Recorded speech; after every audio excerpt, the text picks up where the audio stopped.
Hello everyone, in this video I'll be showing you a Green Reaper Ranger build guide in Baldur's Gate 3. This is a mod that's made by Havsglimt, made from Ghostfire Gaming's Grim Hollow. Now this is a poison-based subclass, and it actually feels good. It gives you the Envenomed attack here, level 3, allowing you to coat your weapon with a poison that can attack enemies a number of times equal to your proficiency bonus.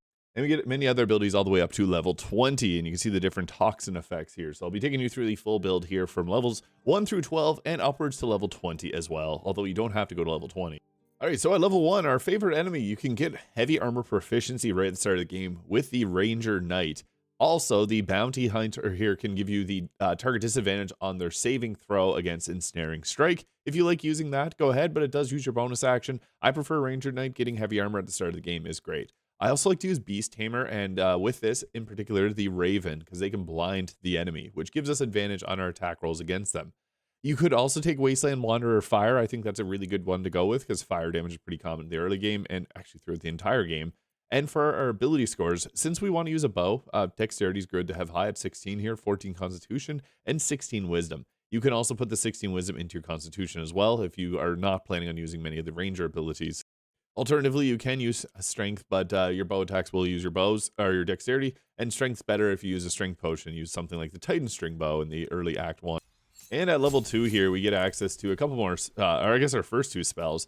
I like to go with Hunter's Mark, really good damage through actually the entire game. As a bonus action, you can apply 1d6 extra piercing damage when you hit an enemy with a weapon attack. And we also got Ensnaring Strike, which is good to have. Sometimes you just want to ensnare a target. I also like to use Fog Cloud. We're going to be using a different type of cloud in the future. You'll see in a moment. Also, if you got Dawn Surge water spells, you can use some of those, but I'm not going to for the purpose of this video.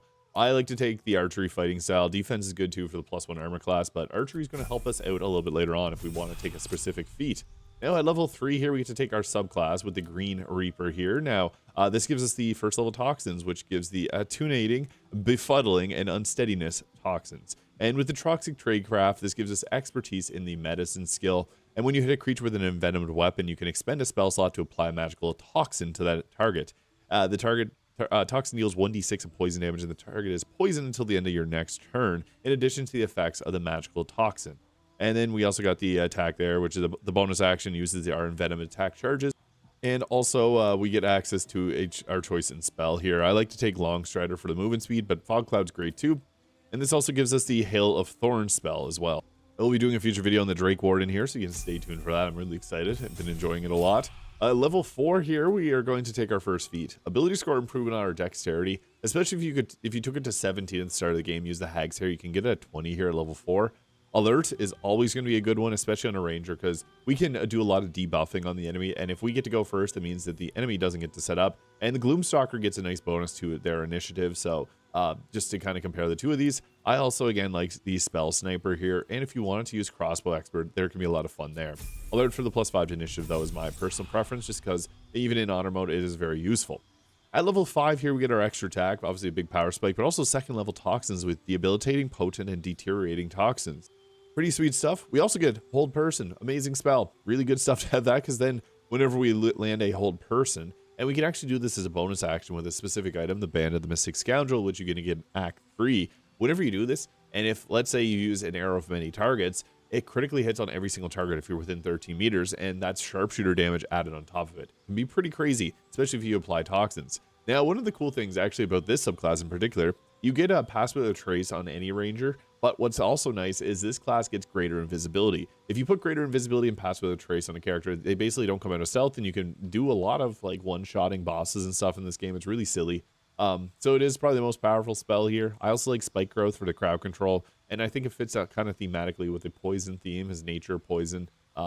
Poisons are usually natural. I think it makes sense. Level 6, we got our favorite enemy here. Bounty Hunter, I think, works great. The others just kind of not that great. And then we'll take the fire damage resistance as you're encountering fireball around this level, and it's just nice to take less damage. Level 7 gives us our poison control, which gives us resistance to poison damage. That's the reason I didn't take the Wasteland Wanderer poison, and advantage on saving throws against being poisoned. You can also cast protection from poison without expending a spell slot equal to your wisdom modifier. So yeah, that's right now +3. We'll now take Pass Without a Trace. I just love Pass Without a Trace, but you can take Silence too.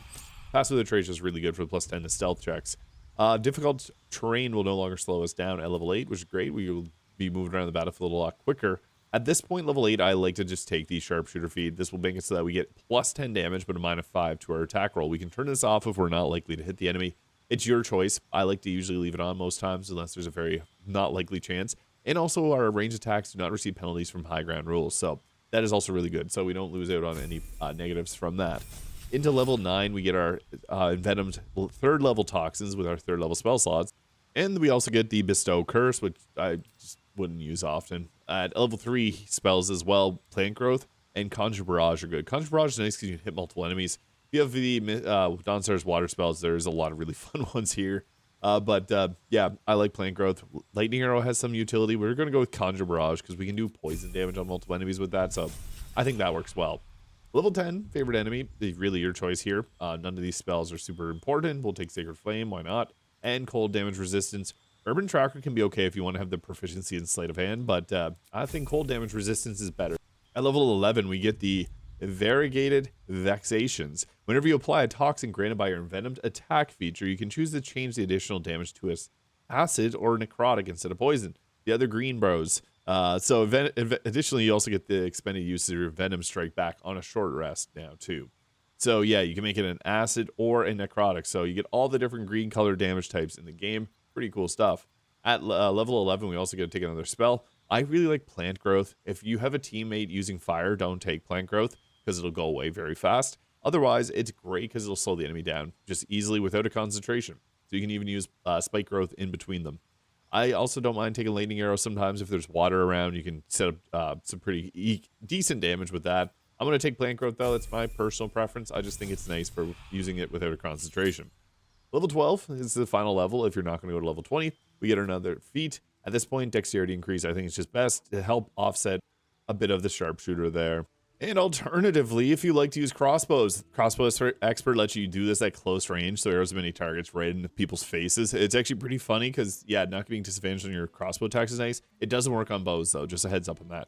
And your piercing shots can also do double as long gaping wounds, which is okay. I'm not picking it for that reason, but you don't have to continue to level 20 if you want to stick around just to watch what you get, because you do get greater invisibility. Again, mentioned earlier, amazing spell, because if you got two characters that are playing Green Reaper Ranger, you could play with a friend and both be these assassin characters, and one could cast Pass Without Trace on themselves, the other could put greater invisibility on themselves, one could spec into stealth, one could spec like face skills, maybe take like a single level in the Hexblade Warlock to give themselves the charisma scaling.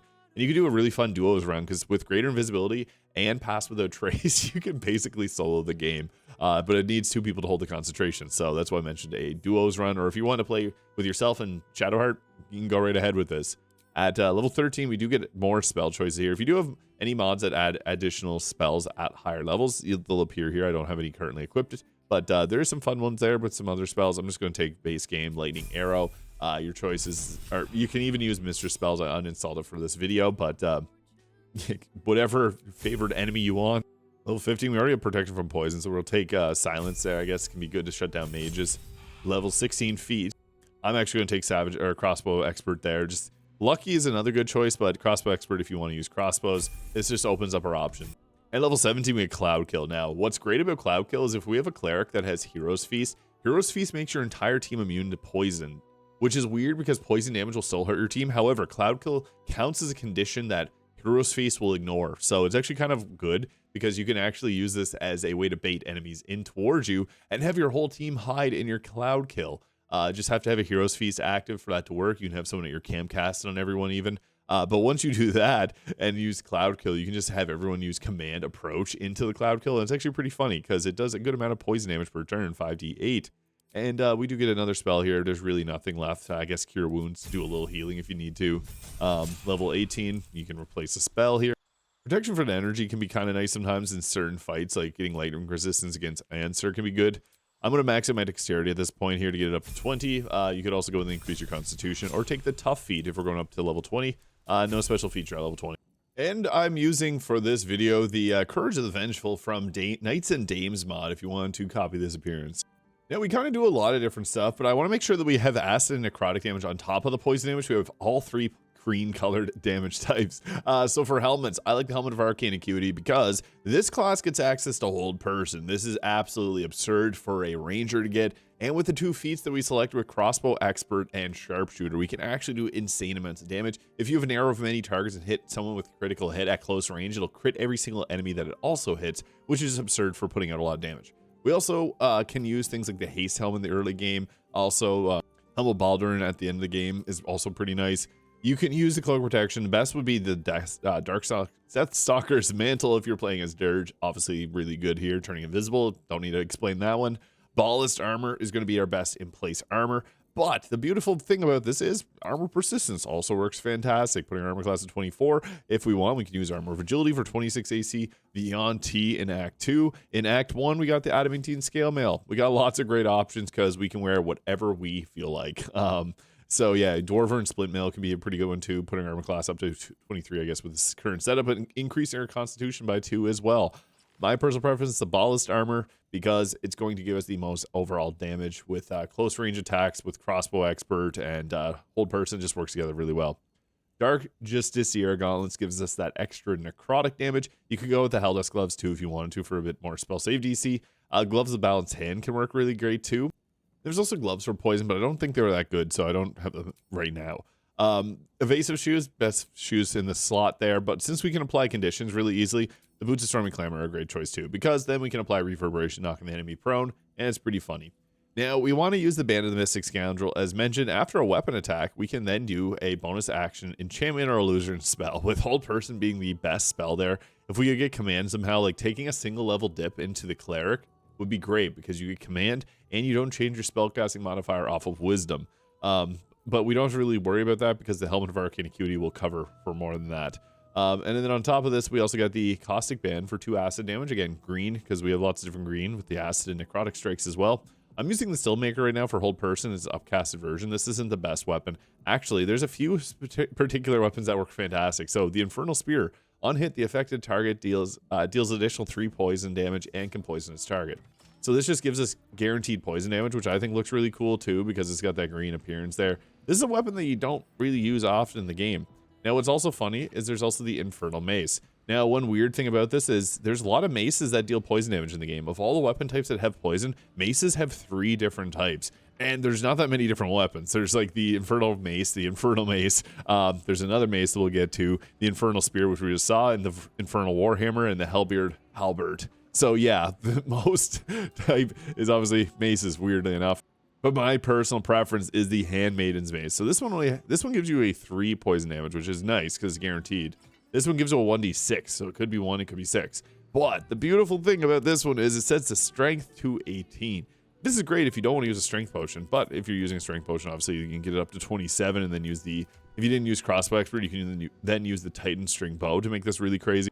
This is a bit of a late game item, but getting your strength up without having to invest any and have poison damage, this is like the one time where this is actually a good weapon here, because you don't have to worry about your strength to actually utilize it. And it looks really cool too. So that's the weapon I'm going to be using for this video. Even though this is supposed to be like an assassin, a dagger would be cool. There's no poison daggers. What the heck? There's no poison daggers. A lot of maces though. So if we're going to use crossbows, Giant Breaker is really nice. So is Herald to be able to apply Bane. So these are my top 2 picks. Later on in the game, you can use the Hellfire Engine crossbow that comes with a level 4 lightning arrow. The fabricated arbalest is pretty fun as well as a heavy crossbow. My personal preference though is going with the Giant Breaker for sending the target reeling, which is basically -2 to their attack rolls, kind of like applying radiating orbs. And actually, if you want to use the Poisoner's Gloves, I found them, you can make the target poisoned, which is kind of cool because then they have disadvantage to their attack rolls. And there's also the Poisoner's Ring, which lets you do make the target vulnerable to poison damage. Although the poison damage in the game is not very high to make great use of it, and it costs a full action. You can do it outside of combat, so that's something. And there's the Poison Resistance Ring, though we are already resistant to poison. Now, if you're going to start combat off by fighting, you can prep your weapon ahead of time, so applying the poison there. Now, the fun thing about Conjure Barrage is that we can actually use our main hand weapon and get additional poison damage. If I was using the other gloves, we'd have also 1d4 necrotic, but I swapped them off to use the Poisoner's Gloves. So you can actually hit in a large area of effect with this, which is really nice. So we were able to hit 3 targets here and potentially poison 3 of them. Now, it didn't do crazy damage, but that was a lot of poison spread across a little area there. We can also then use an arrow of many targets too, because it's going to spread the acid and poison damage around to multiple targets. That was pretty nice. We were able to take out actually a target right behind us there. So not a bad turn. We now just turned invisible here, and then we can go ahead with another arrow of many targets. We'll have advantage on it. I need to take this target here out, so I'm gonna hope for the best there. That extra, oh, there we go. So we actually can apply the toxins on a target here. So we have the attunating here, which gives disadvantage on strength and dexterity saving throws. This one here will give disadvantage on constitution saving throws, which is concentration ones. This one will prevent the target from regaining health points for the next turn, which is really good. Deteriorating will make the target take an additional 1d6 poison damage. And the first time it takes poison damage for each turn for the next 10 turns. There's also the lingering one, which poisons the target permanently until it succeeds a constitution saving throw. Poison does do a bit of damage over time, but combat doesn't always last long enough for poison to be that effective. So I typically like to stop concentrations. Befuddling toxin's really great. Stopping them from taking health is really good in a lot of fights. And this one can give you a little extra damage because every time that you deal poison damage, you're getting extra poison off on them. The unsteady one can make you able to run away because they don't have the ability to hit with reactions, which is also kind of nice. I think that the best choice here is the deteriorating poison. We're going to go with one of these here, and that dealt a little extra poison damage. We'll go with it again on the other target here. Yeah, we'll just keep spreading that around. It's a fun thing is you can burn through your spell slots pretty quickly if you want to, but you also don't have to react with it either. And you can see there we got the toxins on the enemies. They have that cool green glow to them.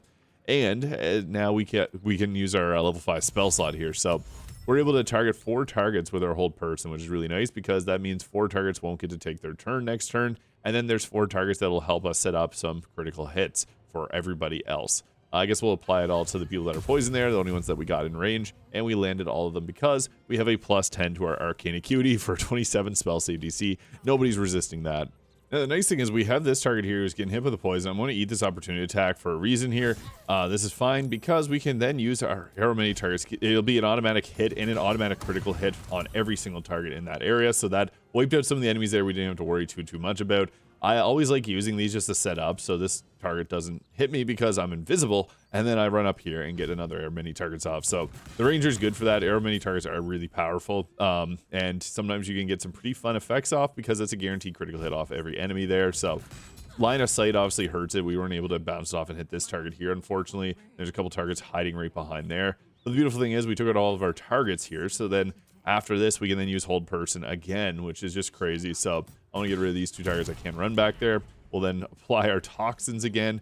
Don't use up too high of a spell slot just because we don't want to run out of our spells. And there's 2 targets left, which is perfect because then we can just do a level 3 hold person. 99% hit chance, 85. Probably going to hit those. Nice. We have still have the 27 spell save DC. And yeah, they just lose their turn. They didn't succeed on it. And that lets us set up and just do another damage. We may be able to get the trick shot off here. I think that doesn't let us. I didn't even have to. Oh, we did get the trick shot. Nice, nice, nice.